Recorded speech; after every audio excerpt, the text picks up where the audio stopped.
ভাই কবরে আরে আমার ভাই কবরে উই ওয়ান্ট জাস্টিস মাসুদের রক্ত উই ওয়ান্ট জাস্টিস 2024 সালের 20 ডিসেম্বর দিবাগত রাতে নারায়ণগঞ্জের রূপগঞ্জ উপজেলায় পূর্বাচল এলাকার 300 ফিট সড়কে একটি প্রাইভেট কারে ধাক্কায় বাংলাদেশ প্রকৌশল বিশ্ববিদ্যালয়ের ছাত্র মাসুদ নিহত হন। দুর্ঘটনার পর প্রাথমিক তদন্তে জানা যায় যে প্রাইভেট কার চালক মুবিন আল মামুন মদ্যপ অবস্থায় ছিলেন এবং বেপরোয়া গতিতে গাড়ি চালাচ্ছিলেন। তার সাথে আরো দুইজন বুয়েট ছাত্র আহত হন। বুয়েট ছাত্র মাসুদের মৃত্যুতে দুঃখিত তার পরিবার ও পুরো ছাত্র সমাজ এবং আমরা তাদের পাশে রয়েছি। এই পুলিশ 3 জনকে গ্রেফতার করে এবং তবে সম্প্রতি এই 3 জনকে জামিন দেওয়া হয়েছে। তো আমরা নিচে উল্লেখিত দাবিগুলো জানাচ্ছি। দাবি 1, জামিনের সিদ্ধান্ত অবিলম্বে পুনর্বিবেচনা করা হোক এবং অভিযুক্তদের আটক রাখা হোক।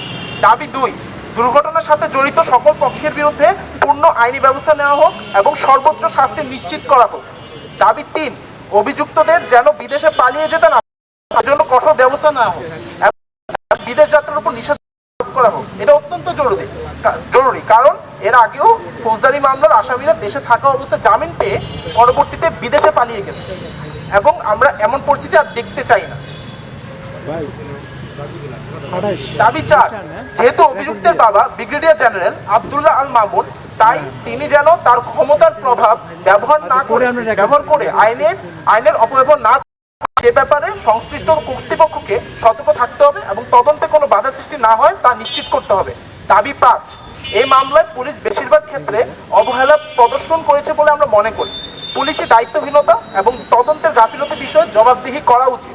তাই আমরা অবিলম্বে একটি পূর্ণাঙ্গ তদন্ত প্রতিবেদন জমা দেওয়ার জন্য সরকারের প্রতি দাবি জানাচ্ছি, যাতে সঠিকভাবে বিষয়টি তদন্ত হয় এবং কোনো রকমের শিথিলতা না হয়।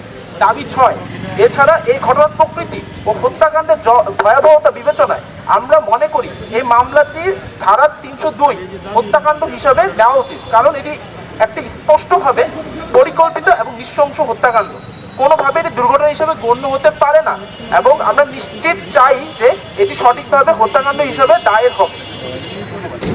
আর আমরা এই মামলার অগ্রগতি পর্যবেক্ষণ করব এবং বিচার না হওয়া পর্যন্ত শান্তিপূর্ণ প্রতিবাদ এবং গণতান্ত্রিক কর্মসূচি অব্যাহত রাখবো।